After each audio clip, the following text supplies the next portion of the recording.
ان لوگوں کو آج اللہ سبحانہ و تعالیٰ نے معاف کیا ہے. سبحان اللہ سبحان اللہ. تو ہم صاف ہو کے آئے ہیں الحمدللہ. اور یہ وہ دن ہے جب ہمیں اور کثرت سے محنت کرنی ہے.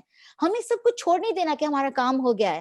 اب تو ہمیں زیادہ, کیونکہ ہم صاف ہو کے آئے ہیں, اب تو دل چاہتا ہے کہ اب اور کریں, تاکہ یہ نیو سلیٹ جو ہمیں ملی ہے, یہ نیا پیج ملا ہے, اسے ہم خوبصورت چیزوں سے بھر دے. اور پھر امام نے فرمایا کہ جب تم اپنے گھر سے نکلو تو ایسے سوچو جیسے تمہاری روح نکلی ہے اور اللہ کے سامنے کھڑا ہے تو. اور پھر کہا کہ اے خدا کے بندے, جب خدا کے سامنے اس طرح کھڑے ہو نا عید کی نماز کے لیے, تو ایسا سوچو جیسے خدا روز قیامت تمہیں دیکھ رہا ہے. اور پھر جب تم اپنے گھر جاؤ واپس, تو ایسا سوچو جیسے اس دن پھر تم جنت میں کس طرح جاؤ گے. When you go to your place of comfort is the same as you will get to go to Jannah. So یہ بہت خوبصورت دن ہے.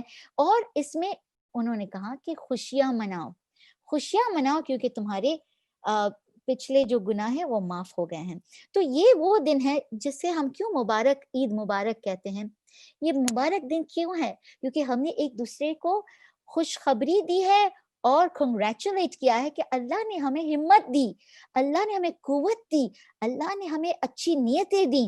اور જેવી રીતે આપણે ગુજરાતીમાં કહે અલ્લાહ ને આપણને સહન શક્તિ દીધો અલ્લાહ કે આપણે આ બધું કરી શકે. આજે સવારના તો મને ભૂખ લાગતી હતી, હું કીધી રોજ આપણે રોજા રાખ્યા કાંઈ ના થયું, ઈદના દિવસે ભૂખ લાગી. Immediately it was as if Allah's extreme blessings that he was giving, now we're normal, now it's back to us, now we have to work on our own. He gave us some help. اور یہ وہ دن ہے, reward کا دن ہے, انعام کا دن ہے. انشاءاللہ ہم سب اس وقت خوش ہیں, ون ون سچویشن تھا, کیونکہ ہماری ہر ایک محنت, ہر ایک ہماری سانس, ہماری ایک ایک سونے کا دن بھی, پورا سونے کا دن بھی کاؤنٹ ہوا جیسے ہم نے تسبیحاں پڑھی ہیں. سبحان اللہ, اللہ از سو گریٹ. لیکن امام علی علیہ السلام نے اسی خطبے میں پھر ایک ہمیں خبردار کروایا اور کہا کہ اب تمہیں کیا کرنا ہے. نمبر 1 انہوں نے کہا کہ اب لوگوں پہ الزام نہ کرو. Number 1 refrain from making allegations. لوگوں پہ الزام چھوڑ دو. یہ ہم ہے نا جو لوگوں کو جج کرتے ہیں, اس کو تو ایسا دیکھو, یہ تو ایسی ہے, اس سے تو کچھ نہیں معلوم, یہ سب ہمیں چھوڑنا ہے. یہ ہماری بری عادتیں, کیونکہ ہم ایک different kind of lockdown میں تھے نا. ماہ رمضان میں ہم ایسے لاک ڈاؤن میں تھے کہ بولنا ہو تو کہتے تھے روزے میں ہیں کیسے غیبت کریں, روزے میں کیسے گالی دیں, کیسے جھوٹ بولیں. تو ہم لاک میں تھے. اب کیا ہے, اب تم کھلے ہو, اب تم خیال رکھو کہ لوگوں پہ الزام نہ ہو تمہاری طرف سے. دوسری بات, برے کام چھوڑ دو, اور ایسے چھوڑو کہ تمہیں ان سے نفرت ہو جائے, گندے لگے تمہیں. پھر شراب چھوڑ دو, گناہ سب چھوڑ دو, انہوں نے کہا. اور پھر کہا کہ ایک چیز میں خیال رکھنا, کسی کے حق کو پورا ادا کرنا, کسی کو کم نہ دینا. دیکھیں اب جب ہم رگزک کرتے ہیں اور کہتے ہیں اسے کم کرو, نہیں میں صرف 10 روپے دوں گی, نہیں یہ 10 روپے کا ہی ہے, اور پھر وہ کہہ رہا ہے میڈم مجھے یہ میں خسارے میں جا رہا ہوں, مجھے اتنا, پھر ہم اسے کم دیتے ہیں جتنا ہم نے پرومس بھی کیا تھا. یہ ہوتا ہے نا کہ کسی نے محنت کی لیکن ہم اس کو کم دیتے ہیں. اس ماہ رمضان میں ہم نے کیا سیکھا؟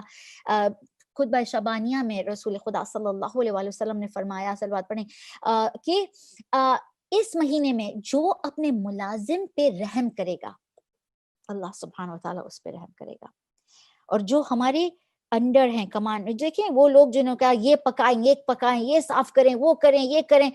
ہم جو روزے رکھ رہے تھے اور لوگ جو ہم پہ حکم کر رہے تھے, ہم یہ اکثر سوچتے تھے کہ کیوں یہ نہیں سوچتے کہ ہم بھی روزہ رکھ رہے ہیں, ہم بھی تھک جاتے ہیں. تو لوگوں پہ رحم کرو تاکہ خدا تم پہ رحم کرے. اور پھر واپس کہا کہ جھوٹی گواہی سے دور رہو, اپنے آپ کو دور رکھو, اپنے کانوں کو بند کر دو. کوئی کسی کے بارے میں کچھ کہہ رہا ہے, یہ تو گیا, یہ تو بس, یہ تو یہ ہے, یہ تو برا ہے, اس نے تو یہ سب کیا ہے, کان بند کر دیں, کیونکہ یہ کان صاف ہو گئے ہیں. اب ہمیں نہیں چاہیے کہ ہم یہ بری چیزیں سنیں. اور کہاں جہاد اور قتل گاہ سے دور نہ بھاگو. اب ہم کوئی بیٹل فیلڈ میں نہیں ہیں, یہ کہہ رہے ہیں کہ جب تمہیں جہاد کا موقع ملے تو اس چیز سے دور نہ بھاگو, تم اس کام کو انجام دو جب تمہیں صبر کرنا پڑے یا سب کچھ کرنا پڑے. اور آخر میں امام علی علیہ السلام نے پھر, اور یہ ان کا جو سینگ ہے, سینگ 427 ہے نہج البلاغہ کا, کہ ہر دن کو تم عید بنا سکتے ہو. کیونکہ عید کیا ہے, یہ عید مبارک کیا ہے, یہ تب مبارک ہوتا ہے دن جب ہم گناہ نہیں کرتے اس دن. تو انہوں نے فرمایا جس دن تم بغاوت نہیں کرتے اپنے رب سے, سمجھ دو کہ یہ تمہاری عید کا دن ہے, تمہارا عید ہے. تو یہ اور اللہ سبحانہ و تعالیٰ ان لوگوں کے روزے کو قبول کرے گا جو کبھی بغاوت نہیں کرتے, نافرمانی نہیں کرتے اپنے رب سے. اور یہ یاد کریں, یہ فطر, عید الفطر ہے, یہ دینے والی عید ہے, کہ ہم سب کو ایک ایک فرد کا نام لے لے کے فطرہ دینا ہے کہ اس کا بھی ہو, اس کا بھی ہو. That shows us اللہ سبحانہ و تعالیٰ یاد دلا رہا ہے کہ تم عام دنوں میں صدقہ نہیں دیتے, تم نہیں سوچتے کہ اس سے بلا دور بھی ہوتی ہے, خدا خوش بھی ہوتا ہے, نعمتیں آتی ہیں. تو یہ اب نئی جو ہیبٹ شروع کی ہے اسے مسلسل رکھو. اور 3 چیزیں عید الفطر کے دن ہمیں کرنا ہی ہے, اور یہ اس دن کے لیے, یہ دن تب مبارک ہوگا. نمبر 1, ہم نے ذکر اللہ جو پورا مہینہ کیا. آج ہمیں زیادہ اعمال ہوتے ہیں, پتہ ہے, عید کی رات کے اعمال ہوتے ہیں, عید کے دن کے بھی. ٹھیک ہے, ہم کہتے ہیں اوہ پورا مہینہ کیا, لیلۃ القدر کیا, اب تو انجوائمنٹ کا دن ہے. جی نہیں, آج تو اعمال ہے, اور پھر شکر کرنا, ذکر اللہ اور شکر کرنا, دیٹس نمبر 1. دوسری بات یہ کہ آج ان لوگوں کے ساتھ شیئر کرنا ہے جس کے ساتھ کبھی شیئر نہیں کیا تھا.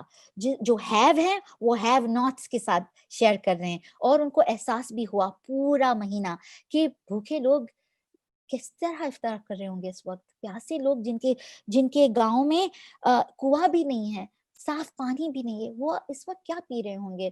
یہ احساس کو پکڑ کے رکھیں, اسے بھول نہ جائیں. اور تیسری چیز جو اس دن کو مل رہی ہے, جب ہمیں ہمارا رپورٹ کارڈ ملتا ہے نا, پھر ہم سوچتے ہیں کہ یہ مہینے میں نے کیا کیا رانگ کیا, کیا کیا رائٹ کیا. یہ رپورٹ کارڈ اس لیے آیا ہے اس طرح کیونکہ میں غفلت کی نیند میں سو رہی تھی, میں نے کچھ اچھے کام نہیں کیے. تو کیا ہوا, یہ اسپرچل اسٹاک ٹیکنگ کا دن ہے. کیونکہ یاد ہے شیطان بند تھا, تو جب ہم نے گناہ کیا خدا نخواستہ اس مہینے میں, یا جھوٹ بولا خدا نخواستہ, یا غصہ کیا, that was us, that was not شیطان. We can't blame him. یہ جو ہمارا نفس الامارہ ہے. تو اب ہمیں اس کے ساتھ اب بات کرنی پڑے گی, اور اسے پوچھنا پڑے گا کہ اے نفس, تم میری بات سنو, اب تم مجھ پہ حکم نہ کرو, میں تم پہ حکم کروں گا اب. اور یہ آئینہ تھا, یہ ماہ رمضان ایک آئینہ تھا, تاکہ ہم اپنی کمزوریوں کو سمجھیں کہ ہم بھوک کی حالت میں بالکل پاگل ہو جاتے ہیں, یا تو ہم پہ بھوک کی حالت میں جب کوئی سٹریس آتا ہے تو ہم غصہ کرتے ہیں, یا جب روزے کی حالت میں بھی گناہ کر لیتے ہیں تو ہم کتنے کمزور ہیں. پھر ہم نے یہ بھی دیکھا کہ ہم کتنے اسٹرانگ بھی ہیں, کہ ہم بھوک پیاس کام اتنا سارا بھی کر سکتے ہیں, اور خدا کو خوش بھی کر سکتے ہیں دن اور رات. تو ہم نے بہت سارا اپنے آپ کے بارے میں سیکھا.